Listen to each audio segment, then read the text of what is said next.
তখনকার কাফেরেরা যদি মনে মনে করত 2025-এর ট্যাংরা খালির মালগুলো এই রকম, আল্লাহর কসম তারা দুনিয়ায় যতদিন বেঁচে থাকবে ততদিন তুমি জীবনে না খেয়ে থাকবে না, যে কোনো ওসিলায় আল্লাহ তোমার খাওয়া জুটিয়ে দেবেই। কি গো ভাই, মা বলছে নূর আলমের ওয়াজ শুনে বলে বাবা আল্লাহ খাওয়ায়। আল্লাহর নবী মুহাম্মদুর রাসূলুল্লাহ তায়েফে গেলেন, তায়েফে যাবার পর বলছে আল্লাহ খাওয়ায়। কাফেরেরা তখন বলছে নাউজুবিল্লাহ, পাগলা এসে গেছে। আবার তুই কি করতে এসেছি মুহাম্মদ? কেন এসেছি? তোকে বারণ করেছি তো যে তুই দিনের বেলা ফাঁকে বার হবি না। নবীর সঙ্গে তফাৎ কোথায় জানেন কাফেরদের? এইটাই তফাৎ, লা ইলাহা ইল্লাল্লাহ, কারো থেকে কিছু হয় না আল্লাহ ছাড়া। নারে আমার তো চাচতো ভাই, ফুতো ভাই, এরা বিগড়ে গেল কেন? নবীর সঙ্গে বিগড়ে গিয়েছে শুধু এইটার জন্য, তাই তো ভাই? নাকি অন্য কিছু ব্যাপার আছে? মালমাত্রা নিয়ে আমাদের বিগড়ে যায়, মালমাত্রা নিয়ে। আর নবীজির সঙ্গে বিগড়ে গেছে শুধু এইটা নিয়ে, লা ইলাহা ইল্লাল্লাহ, লা ইলাহা ইল্লাল্লাহ। কি নাম নিলে তুমি আমার খুশি হবে আল্লাহ, লা ইলাহা ইল্লাহু। পালিয়ে যা। আল্লাহর নবী মুহাম্মদুর রাসূলুল্লাহ আবার দাওয়াত নিয়ে গেলেন, তোমাদের সঙ্গে কথা দিচ্ছি আমি নবী, যতক্ষণ তোমাদের জান্নাতে না দেবে আমি নবী মুহাম্মদ জান্নাতে যাব না, কলমা পড়ে নাও। কাফেরেরা বলল মুহাম্মদ এইটাই তোমার সঙ্গে তফাৎ, তোমার কলমা কোনোদিন পড়া যাবে না, নিয়ে আসে ভাগ যাও। তিনবার গেলেন, আল্লাহর নবী গিয়ে বললেন তোমরা কলমা পড়ে নাও, আমি নবী কসম খাই যতক্ষণ না পর্যন্ত তোমরা জান্নাতে না যাবে আমি নবী তোমাদের জন্য জান্নাতের জামিনদার আমি হব। কাফেরেরা বলল মুহাম্মদ তুমি যা কিছু মনে করো, আর কোনোদিন এই তায়েফে আসবে না। বিশ্ব নবী মুহাম্মদুর রাসূলুল্লাহ ঈমানের জন্য মানুষের দুয়ারে দুয়ারে গেছে, গিয়ে বলে ভাই রে সব ভুলে যা, আল্লাহর দিকে তুই ফিরে আয়, আল্লাহকে তুই চেন। 45 বছর নামাজ হয়ে গেছে, 45 বছর বয়স তোর হয়ে গেছে, 80 বছর বয়স হয়ে গেছে, মাথায় তুই পাগড়ি বেঁধেছিস, এখনো পর্যন্ত তোর 4টে কলমা মুখস্থ নেই, এখনো পর্যন্ত তোর আত্মাত মুখস্থ নেই। শালা মূল সাহেব দিয়ে পড়ে দিয়েছে, শালা উঠে দাঁড়িয়ে বলছেন আসসালামু আলাইকুম, বলে কলমাটা পড়ো। সবে মোল্লা হলো। আল্লাহর নবী মুহাম্মদুর রাসূলুল্লাহ বলেন ওরে আমার আয়েশা, কাফেরদের সঙ্গে আমার কোনোদিন ঝগড়া হয় না, আমার সঙ্গে শুধু ঈমানের ঝগড়া ছিল। তারা বলেছিল মুহাম্মদ ভালো সুন্দর বিবি দেব, জায়গা কিনে দেব, পাকা রাস্তা রোডের কাছে সোনার ঘর করে দেব, কথা ভুলে যা, মানুষের দুয়ারে দুয়ারে কোনোদিন এই কথা বলবি না। আল্লাহর নবী মুহাম্মদুর রাসূলুল্লাহর উপরে আল্লাহ পাক বলছেন হে আমার নবী তোমার ওহী বন্ধ করে দেব, মানুষের দুয়ারে দুয়ারে গিয়ে দুয়ারে সরকার খোলো, আর গিয়ে বলো আল্লাহ ছাড়া কোনো নেই, খামনের মালিক, হায়াতের মালিক, মৌতের মালিক, সব কিছুর মালিক হলো আল্লাহ। তায়েফের ময়দানে গিয়ে তুমি বোঝাও। আল্লাহর নবী মুহাম্মদুর রাসূলুল্লাহ শুধু এই কথা বলেছে। তখন ছিল কাফের, আর এখন মোল্লাদের কাছে যদি বলতে হয় শালা মাল শালা খুঁজে পাইলে শালা মাল এসে এই জায়গায় এসে আরম্ভ করেছে। 2025-এর মাল এইরকম জালি হবে। তারা যদি জানতো কলমা পড়ে মুসলমান হয়ে যেত, আমাদের মতো তারা চলতো। এখন যেরাম নবীর মানি না, সেই সময় তো নবীর মানতো না। আল্লাহর নবী মুহাম্মদুর রাসূলুল্লাহ যখন এই কথা বলল, কাফেরেরা পাল্টা জবাব দিল, বিশাল বড় লোহার ডান্ডা নিয়ে আল্লাহর নবীর মাথায় মেরে দিয়েছে। আল্লাহু আকবার বলে তায়েফের জমিনে শুয়ে পড়েছে। কাফেরেরা বুকে পা তুলে দিয়েছে, তার উপরে মার, তার উপরে মার, তার উপরে মার। আল্লাহর নবী মুহাম্মদুর রাসূলুল্লাহ শুয়ে শুয়ে কাঁদছেন আর বলছেন আল্লাহ তুমি আমাকে মা হারা কেন বানালে, আমাকে কেন তুমি ইয়েতিম বানালে। আল্লাহ ওই তায়েফের ময়দানে ওই অবস্থায় আয়াত নাযিল করছে, আল্লাহ ইয়াজিদকা ইয়াতীমান ফা আবা।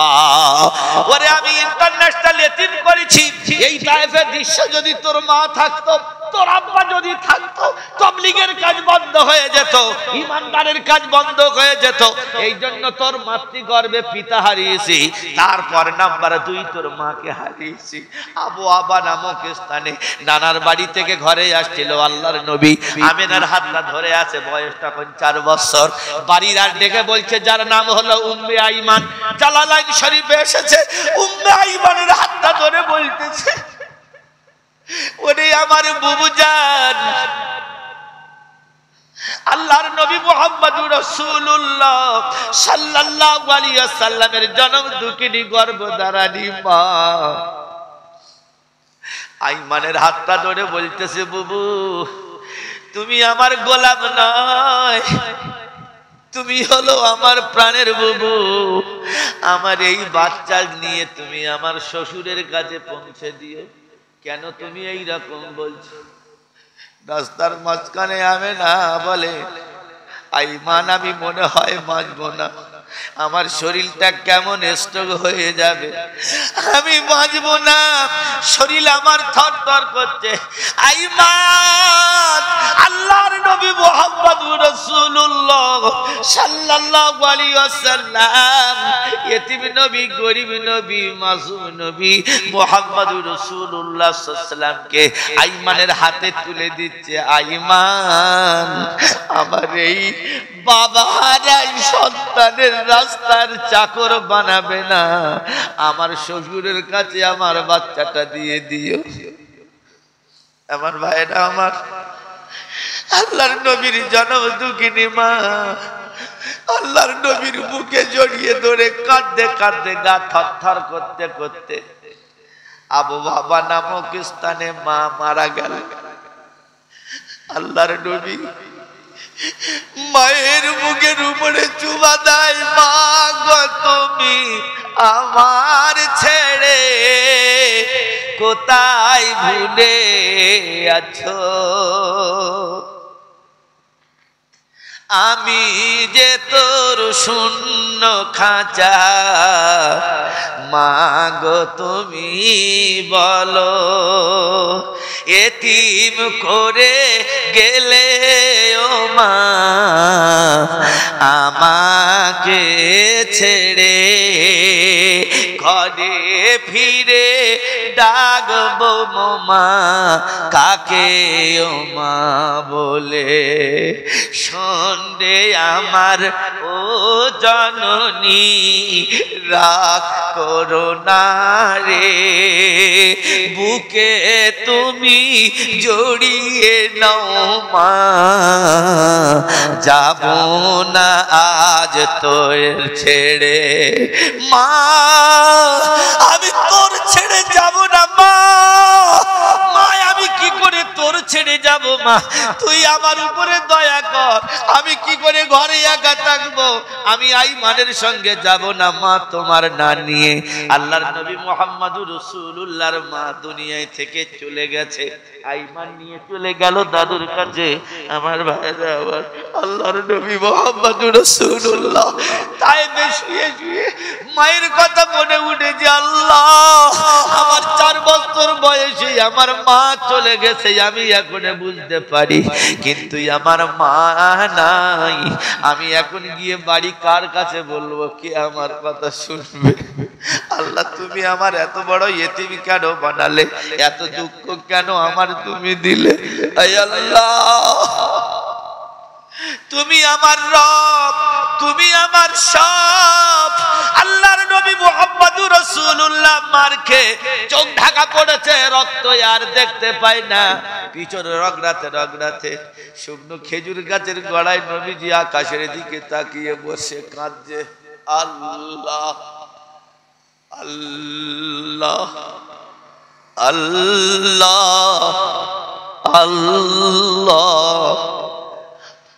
যে আল্লাহ তার নবীর প্রেমে দরুদ পড়েছে, আয়ে আমার হাবিব, আমার নবী ছাড়া হাবিবের লকাব কোন নবীকে আল্লাহ দেয় নেই। আয়ে আমার হাবিব, এই হাবিব শব্দ শুধু আমার নবী ছাড়া পৃথিবীর কোন নবীর দেওয়া নাই নেই। বিশ্ব নবী মুহাম্মদুর রাসূলুল্লাহ সাল্লাল্লাহু আলাইহি ওয়াসাল্লামের কান্নার আওয়াজ পেয়ে সিদরাতুল মুনতাহায় থেকে হযরত জিবরিল আমিন আলাইহিস সালাতু ওয়াস সালাম কালো মেঘের ভিতরে ডানার উপরে ভর দিয়ে দোলনার মতো দোল দেয় আর নবীকে সালাম দেয়, আসসালামু আলাইকা ইয়া রাসূলুল্লাহ, আসসালাতু ওয়াস সালামু আলাইকা ইয়া হাবিবাল্লাহ। হে আল্লাহর নবী, আপনি একবার আল্লাহর কাছে বলুন আমি অপেক্ষায় আছি পুরো তায়েফকে চূর্ণ বিচূর্ণ করে দিতে পারি। আল্লাহর হাবিব মুহাম্মদুর রাসূলুল্লাহ মাথা টানলেন, আমার কষ্টের যন্ত্রণা আমি সহ্য করতে পারি না, তুমি ওই রকম কথা বলো না। আল্লাহর কাছে জিবরিল আমিন গিয়ে বলে, আল্লাহ তোমার নবী নড়তে পারে না, বসতে পারে না, দুনিয়ায় যারা বলার মতো কেউ নেই। আজকে তুমি তার বাপ মা তুলে নিয়ে তায়েফের মাটি থেকে এত কষ্ট খাই গেছো, তুমি কেন? আল্লাহ তায়েফের মাটিকে শেষ করে দিয়ে একবার আমাকে হুকুম দিন। দ্বিতীয়বার এলো হযরত জিবরিল আমিন, আল্লাহর নবী আপনি একবার বলুন। আল্লাহর নবী দ্বিতীয়বার বলতেছে, ওয়া মা আরসালনাকা ইল্লা রাহমাতাল লিল আলামিন। ওগো জিবরিল আমিন, তুমি আমার উপরে এই আয়াতটা এনেছিলে, আমি হলো রহমতের নবী, আমি হলাম প্রতিচ্ছবি রহমাতুল লিল আলামিন, আমি নবী মুহাম্মদুর রাসূলুল্লাহ। আমি আল্লাহর কাছে হাত তুলে বলি, আল্লাহ আমি নবী মুহাম্মদ, আমার রক্তের বিনিময়ে তোমার কাছে আমি তায়েফবাসীদের ঈমানওয়ালা বানাতে চাই। আয় আল্লাহ, তায়েফের ময়দানে এই নবীজির রক্তের বিনিময়ে তায়েফের মানুষকে আমি আল্লাহওয়ালা বানাতে চাই, মসজিদ ভর্তি করতে চাই, দাওয়াতের কাজ আমি করতে চাই, আমি তোমার কাছে কোনো কিছু আর চাই না। আল্লাহর নবী মুহাম্মদুর রাসূলুল্লাহর এই দৃশ্য দেখে আল্লাহর কাছে হযরত জিবরিল বলে, আল্লাহ তোমার নবীর এত আমি বোঝাই। আল্লাহ তখন উত্তর দিচ্ছে তিনবারের মাথায়, আমার হাবিব মার খেয়েছে, একবার তো তার বন্ধুর কাছে বিচারটা দিয়ে দেখবে, তার বন্ধুর বিচারটা কেমন হবে। আল্লাহর নবী মুহাম্মদুর রাসূলুল্লাহ তিন নম্বরে যখন এসেছে, আল্লাহর নবী হাত খাড়া তুলে বলে, রব্বুল আলামিন আমি নবী কসম খেলাম আর দোয়া করলাম যে হাতে যারা মেরেছে সেই হাতে জানো আল্লাহ তোমার রহমতের ঝান্ডা জানো তোলে।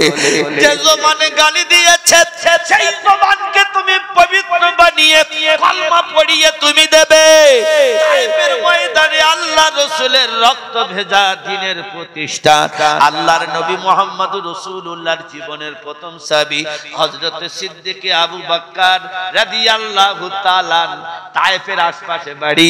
আল্লাহর নবী মুহাম্মদুর রাসূলুল্লাহর হাতে হাত রেখে তিনি মুসলমান হয়েছেন। জোরে বলো সুবহানাল্লাহ। নবীজি বলেন, আমার রক্তের বিনিময়ে কোনো বদলা চাই না, আমার উম্মতকে আল্লাহ তুমি তোমার দ্বীনের পথটা সহজ করে দাও। মা থাকলে অসুবিধা হবে, বাপ থাকলে অসুবিধা হবে, অনেকজন থাকলে ইসলামের প্রচার প্রসারে অসুবিধা হবে। যাতে পিছন টান না হয় এই জন্য বাপ তুলে নিল, দ্বিতীয়বার মা তুলে নিল। আল্লাহ পাক তখন বলতেছে, যাও ফিলিস্তিনে পৌঁছে যাও। হযরত জিবরিল আমিন আলাইহিস সালাতু ওয়াস সালাম ফিলিস্তিনে পৌঁছালেন, বাইতুল মুকাদ্দাস। আয়াত নাযিল হচ্ছে, সুবহানাল্লাযী আসরা বিআবদিহি লাইলাম মিনাল মাসজিদিল হারাম। আমার নবীকে নিয়ে এসো সিদরাতুল মুনতাহা। এক একটা আসমানে এক একটা নবী অপেক্ষা করছে আমাদের নবীজির জন্য।